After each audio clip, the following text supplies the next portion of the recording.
এগিয়ে আমি সাথে রেডমি। এই সাবির এটা রাখ রাখ রাখ। এই গ্যাজেটুরি থেকে ফোন করেছি, এটা আছে টপ অর্জেন। এটা নতুন ফোন? হ্যাঁ নতুন Redmi Note 11। কি হলো? এটা তো 6 মাস পুরনো।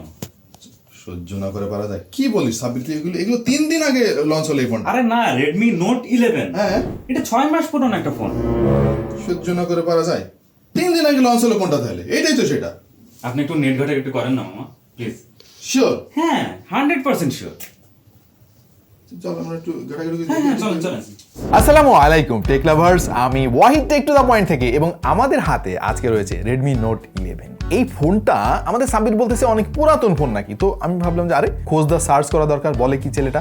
আমরা এটা নিয়ে খোঁজ দা সার্চ করতে গিয়ে যেটা দেখলাম ভাই খুবই কনফিউজিং একটা ব্যাপার। এই একই নামে আরো অনেকগুলো ফোন রয়েছে, মানে আমি একটু বলি আপনাদেরকে, আপনি বুঝবেন তাহলে। এই একই নামে কতগুলো ফোন আছে জানেন? আমি একটার পর একটা বলি আর আপনাদেরকে দেখাই, তাহলে বুঝতে পারবেন। Redmi Note 11 চায় না, Redmi Note 11 Pro চায় না, Redmi Note 11 Pro 5G, Redmi Note 11 Pro Plus 5G, Redmi Note 11 4G, Note 11T 5G, Redmi Note 11, Redmi Note 11S, Redmi Note 11 Pro, Redmi Note 11 Pro 5G, Redmi Note 11E, Redmi Note 11E Pro, Redmi Note 11 Pro Plus। এই লোকটার কি হইলো? এই পানি নিয়ে আসো, তুমি পানি নিয়ে আসো। আর নিয়ে তো স্বপ্ন পড়ে গেছে। কোন ভাই সহ্য না করে পারা যায়?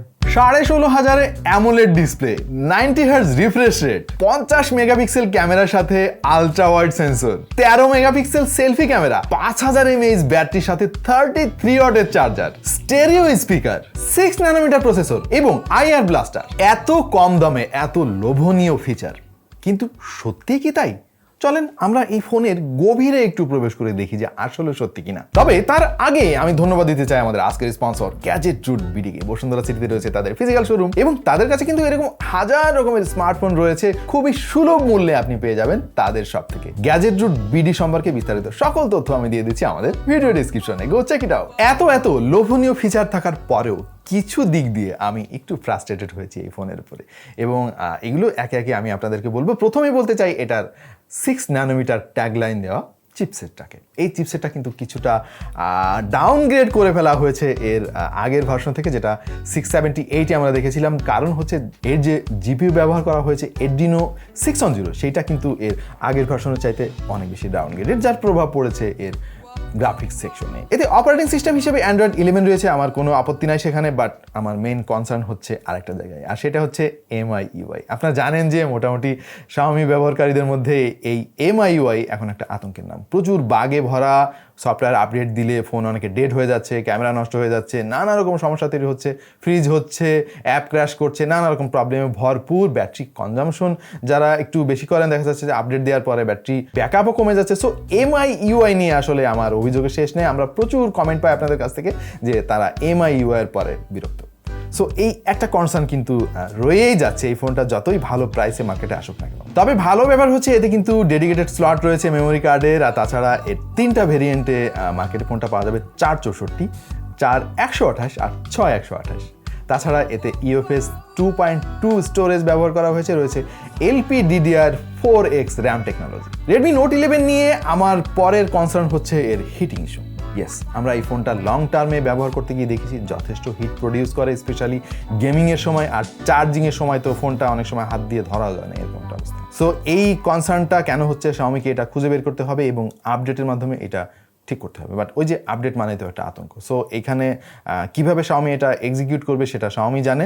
আমাদের যেটা বলার দরকার, আপনাদের সাথে শেয়ার করা দরকার, সেটাই শেয়ার করলাম। তবে ফোনটার ডিজাইন কিন্তু চমৎকার, এইটা নিয়ে আমার কোনো কমপ্লেন নেই। পেছনটা একেবারে মিনিমালিস্টিক, ক্যামেরা বাম্প ছাড়া, আর মোটামুটি খুবই সিম্পল রাখার চেষ্টা করা হয়েছে। ব্র্যান্ডিংয়ের জন্য অতিরিক্ত জায়গা দখল করে না এই ফোনটা, এবং এটা কিন্তু ম্যাট স্যান্ডস্টোন টাইপের একটা কালার তারা ব্যবহার করেছে, যেটা খুব প্রিমিয়াম করে তুলেছে ফোনটাকে। এবং সবথেকে পজিটিভ ব্যবহার হচ্ছে এখানে ফিঙ্গারপ্রিন্ট, তেমন ঝামেলা নেই, আপনার ফিঙ্গারপ্রিন্ট পড়বে না এতে। আর মাত্র 180 গ্রাম ওজন হওয়ার ফলে আপনি ফোনটা হাতে নিয়ে খুব কমফোর্ট ফিল করবেন, এবং এটার যে ওয়েট ডিস্ট্রিবিউশন সেটাও খুবই চমৎকার। আর ফোনটা যথেষ্ট থিন, 8 মিলিমিটারের সামান্য একটু বেশি। সো খুব প্রিমিয়াম একটা ফিল আপনি পাবেন এই ফোনটা হাতে নিয়ে। তবে এটা ফিঙ্গারপ্রিন্ট সেন্সর নিয়ে কিন্তু আমার একটু কমপ্লেন আছে। ফিঙ্গারপ্রিন্ট সেন্সরটা মাঝে মাঝে মিস করছিল, এবং মাঝে মাঝে একটু চাপ দিয়ে ধরে রাখলে তারপর খুলছিল।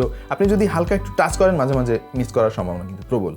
আর আরেকটা পজিটিভ রয়েছে অবশ্য ফোনে, সেটা হচ্ছে এতে কিন্তু IP53 রেটিং রয়েছে। IP53 রেটিং মানে হচ্ছে আপনার ফোন কিন্তু ধুলোবালি থেকে সংরক্ষিত থাকবে এবং মোটামুটি ওয়াটার স্প্ল্যাশ যদি এতে আসে মোটামুটি ও সহ্য করতে পারবে। যদি ডিসপ্লে নিয়ে কথা বলি তাহলে আমি বলবো যে এটা কিন্তু এই দামে একেবারে পয়সা উসুল একটা ডিসপ্লে। মাত্র 16,500 টাকায় আপনি পেয়ে যাচ্ছেন অ্যামোলেড প্যানেল এবং সেটা হচ্ছে 6.43 ইঞ্চির এবং এটার ব্রাইটনেস হচ্ছে 1000 নিটস পর্যন্ত। আর বোনাস হিসেবে পেয়ে যাবেন 90 হার্জ রিফ্রেশ রেট, সাথে 180 হার্জ টাচ স্যাম্পলিং রেট। ফোনটার যে টাচ রেসপন্স এটা খুবই চমৎকার ছিল, এটা নিয়ে আমার কোনো অভিযোগ নেই এবং ডাইরেক্ট সানলাইটে কিন্তু এই ফোনটা আমরা ব্যবহার করে দেখেছি, ব্রাইটনেস নিয়ে খুব একটা কমপ্লেন করার জায়গা আমরা পাইনি। ভিউইং অ্যাঙ্গেলের কথা যদি আমি বলি, এটা যে কোনো অ্যাঙ্গেল থেকে চমৎকার কালার আপনি পাবেন, কালারগুলো যথেষ্ট ভিভিড, এর যে কালার রিপ্রোডাকশন খুবই চমৎকার, অতিরিক্ত স্যাচারেট করে কালারটাকে অ্যাবনর্মাল করে তোলে না, এই জিনিসটা আমার কাছে অনেক ভালো লেগেছে। আর আপনি যদি মাল্টিমিডিয়া কনজামশন বেশি করেন তাহলে এই ডিসপ্লেটা আপনাকে একদম 100 খুশি করবে। আর হ্যাঁ, আনঅফিসিয়াল সোর্স থেকে জানতে পারলাম এতে কিন্তু গরিলা গ্লাস 3 প্রোটেকশনও রয়েছে। বাই দ্য ওয়ে, একটা জিনিস আমার ভালো লাগে না, সেটা হচ্ছে এর বটম বেজেল। এই বেজেলটা আমার কাছে অনেক বেশি মনে হয়েছে, কারণ অন্যান্য বেজেলগুলো কিন্তু অনেক কম। সো এটা যদি সিমেট্রিক্যাল রাখা যেত, এটা আরেকটু মিনিমাল করা যেত, ফোনের চেহারা কিন্তু পুরোটাই চেঞ্জ হয়ে যেত। আমরা প্রতিদিন যে সমস্ত কাজ করি সাধারণত স্মার্টফোন দিয়ে, এই সমস্ত কাজে খুব একটা প্রবলেম আমাদের চোখে পড়ে নাই। মাঝে মাঝে একটু স্ট্যাটার বা ল্যাগ পেয়েছি, এছাড়া আমাদের অভিজ্ঞতা খুব ভালো ছিল। বাট এই অভিজ্ঞতা কতদিন ভালো থাকে সেটাই দেখার বিষয়। আমরা এটা দিয়ে AnTuTu স্কোর টেস্ট করেছিলাম এবং আমাদের স্কোর এসেছে 2,01,194। Geekbench 5-এ স্কোর এসেছে 284 সিঙ্গেল করে আর মাল্টি করে 1,309। তবে টু বি অনেস্ট, এর কাছ থেকে আমি আর একটু বেশি স্কোর আশা করেছিলাম। আমরা আনফর্চুনেটলি বেশ কিছু গেম প্লে স্টোর থেকে ডাউনলোড করতে পারি নাই, আমি জানি না কি সমস্যাটা, বাট যেহেতু ভিডিও রেডি করতে হবে সো আমরা আসলে কন্টিনিউ করে গিয়েছি এবং আমরা খেলতে পেরেছি কল অফ ডিউটি এবং ফ্রি ফায়ার। কল অফ ডিউটিতে হাই গ্রাফিক্স এবং মিডিয়াম ফ্রেম রেট দিয়ে বেশ ভালোভাবে চলেছে, বাট আলট্রা এবং হাই ফ্রেম রেট দিতে গিয়েই আমি ল্যাগের দেখা পেয়েছি, যেটা আসলে একটু হতাশাজনকই লেগেছে আমার কাছে। তবে ফ্রি ফায়ারে আমি একেবারে খুব ভালো পারফরমেন্স এর কাছ থেকে পেয়েছি, অ্যাকশন সিকোয়েন্সগুলো তো খুব একটা হতাশ আমাকে করে নাই। সো আপনি যদি হেভি গেমার হন তাহলে হয়তো আপনি একটু হতাশ হতে পারেন এই ফোনের কাছ থেকে, বাট যারা মডারেট গেমার রয়েছেন তাদের জন্য এই ফোনটা দারুণ একটা প্যাকেজ হতে পারে। এই ফোনটার আর একটা সারপ্রাইজিং ফিচার হচ্ছে এটা loud speaker, dual loud speaker এতে ব্যবহার করা হয়েছে। স্টেরিও সাউন্ড ফিডব্যাক পাবেন এর কাছ থেকে, যেটা মাল্টিমিডিয়া কনজামশনের জন্য বেশ উপভোগ্য এবং এটার ক্লারিটিও যথেষ্ট ছিল। 75% পর্যন্ত ভলিউম এটা খুব চমৎকারভাবে আপনাকে প্রদান করবে। এর বেশি বাড়াতে গেলে দেখবেন যে হালকা ডিস্টর্ট শুরু হয়ে গিয়েছে এবং স্টেরিও যে সেপারেশনটা সেটা যথেষ্ট ভালো ছিল, দুইটা চ্যানেল খুব ভালোভাবে আলাদা করতে পারছিল।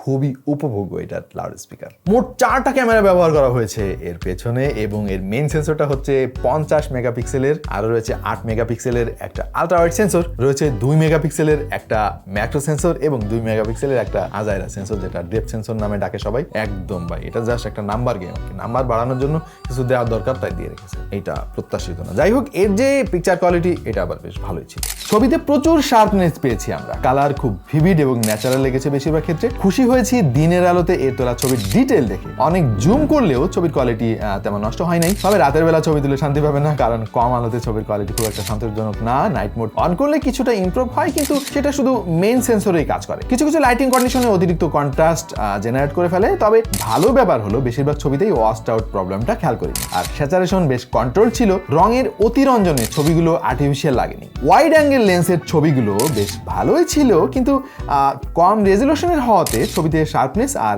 ডিটেইলের বেশ ঘাটতি আমরা খেয়াল করেছি। তবে ক্যামেরার অন্যতম ভালো দিক ছিল এর পোর্ট্রেট ফটোগ্রাফি, বেশ দৃষ্টিনন্দন ছিল এর তোলা পোর্ট্রেট। আমি কিছুটা Redmi Note 7 ফোনের ফিল পেয়েছি। সাবজেক্ট সেপারেশন মিড রেঞ্জের ফোনগুলোর মতো ছিল। রিয়ার ক্যামেরার ছবি আপ টু দ্য মার্ক হলেও হতাশ হয়েছি এর সেলফি ক্যামেরা। বেশিরভাগ ছবিগুলো ওয়াশড আউট করে দেয়, ছবিতে শার্পনেস আর ডিটেইলে দেখা পাওয়া যায় না। লো লাইটে তো আরো বাজে অবস্থা। বলেন তো সহ্য না করে পারা যায়? মন্দের ভালো সেলফির পোর্ট্রেট ফটোগ্রাফি, যদিও পোর্ট্রেট মোড অন করলে কন্ট্রাস্টের আধিক্য লক্ষণীয় আর এজ ডিটেকশন বেশ ভালোই বলতে হবে, খারাপ না। আর এটার যে ভিডিওগ্রাফি এটা ওকে টাইপের, সর্বোচ্চ 30 FPS এ শুট করা যাবে। কোনো স্টাবিলাইজেশনের দেখা পেলাম না, এই জায়গায় হতাশ হয়েছি। প্রিয় দর্শক, আপনার কাছে কেমন মনে হলো এটার ক্যামেরা পারফরমেন্স একটু কমেন্ট সেকশনে জানিয়ে দিন। তবে হতাশ হয়নি এইটার ব্যাটারিতে, 5000 mAh এর ব্যাটারিতে ব্যবহার করা হয়েছে এবং সাথে আপনি বক্সের মধ্যে পেয়ে যাবেন 33 ওয়াটের একটা চার্জার, যেটা দিয়ে এই ফোনটাকে আপনি ফুল চার্জ করতে পারবেন মাত্র 1 ঘন্টা 15 মিনিটের আশেপাশের সময়, যদি এটা ডিপেন্ড করে অনেক কিছুর উপরে। আরও কিছু ভালো ব্যাপার রয়েছে এই ফোনটিতে, যেমন এতে আইআর ব্লাস্টারও কিন্তু ইনক্লুড করা হয়েছে, যেটা খুব কাজের। এটা নেটওয়ার্ক রিসিপশনও বেশ ভালো, ওয়াইফাই সিগন্যাল, ওয়াইফাই স্পিড এটা বেশ চমৎকার। 464 ভেরিয়েন্টের দাম হচ্ছে 16,500, 4118 ভেরিয়েন্টের দাম হচ্ছে 17,500, আর 6128 দাম হচ্ছে 19,000। ওয়েল, এটাকে কিন্তু একেবারে মার্কেট লিডিং আমি বলতে পারছি না। মার্কেট লিডিং আমি বলতে পারতাম যদি এই দামটা আর 1,000 টাকা করে কম দেওয়া হতো, তাহলে মোটামুটি এইটার কোনো বিকল্প নাই, আমি চোখ বন্ধ করে বলতে পারতাম এবং সবাইকে এটা রিকমেন্ড করতে পারতাম। সো আশা করছি সামনে দাম আরও কমবে। প্রিয় দর্শক, আপনার কাছে কেমন লাগলো Redmi Note 11? অবশ্যই আমাদেরকে কমেন্ট সেকশনে জানিয়ে দিন। আর এই যে অফিসিয়াল আনঅফিসিয়াল ফোনের দামের যে পার্থক্যটা, এটা কিন্তু অনেক কমে এসেছে এখন। ইভেন আইরনি ব্যাপার হচ্ছে যে মার্কেটে কিন্তু এইটার অফিসিয়ালের চাইতে আনঅফিসিয়াল ফোনের দাম অনেক বেশি। সো এই জন্য Xiaomi-কে অনেক ধন্যবাদ। আশা করছি এইরকম প্রাইসিং যদি সামনে আমরা পাই, তাহলে আনঅফিসিয়াল ফোন তো আমাদের কেনার কোনো দরকারই নাই। সো এই ব্যাপারটা মাথায় রাখা উচিত Xiaomi-র। দেখা হয়ে যাবে অন্য কোনো ভিডিওতে ভিন্ন কোনো বিষয় নিয়ে। সে পর্যন্ত সবাই ভালো থাকুন, সুস্থ থাকুন, আর দেখতে থাকুন টেক টু দ্য পয়েন্ট।